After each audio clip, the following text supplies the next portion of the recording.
नांदगाव शहरात गेल्या 15 दिवसांपासून पाणी पुरवठा खोळंबला असून नांदगाव शहरातील महिला पिण्याच्या पाण्याकरिता वणवण करीत आहे। पाणी घेण्यासाठी दूर दूर भटकंती सुरू झालेली आहे।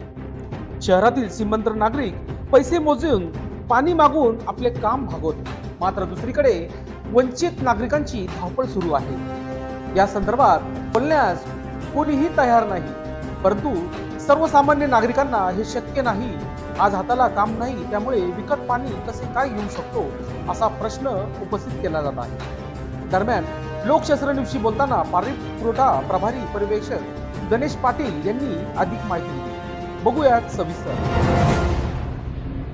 याचं सर्वात महत्त्वाचं कारण असं आहे की आपण इतके दिवस गेल्या दीड वर्षापासून दैव धरणातलं पाणी पुरवठा करत होतो आणि माणिकपूर धरणातलं करायचं आणि तिसरं आपल्याला इन्कम परत गिरणा डॅम आहे, गिरणा डॅमवरनं बी करायचं गिरणा पाणी पुरवठा। त्यानंतर दहेगावचा पाणी पुरवठा पूर्ण संपलेला आहे। धरणातलं पाणी साठा दहेगावचा पूर्ण संपलेला आहे। माणिकपूर आपल्याकडे योजना आहे, पण माणिकपूरच्या योजनेमध्ये घडी लिकेज होतं, 2 दिवस आड 1 दिवस आड लिकेज होत असतं, त्यामुळे पाणी पुरवठा उशीर होतो।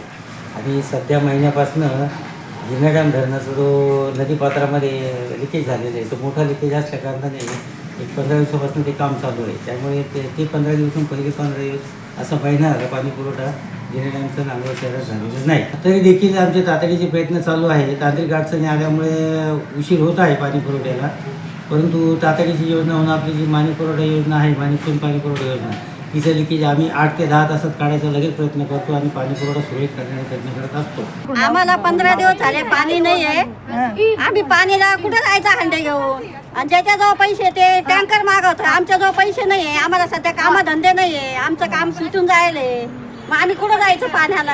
हा कोणता भाग आहे? हा आनंदनगरचा भाग आहे, नवीन वस्ती।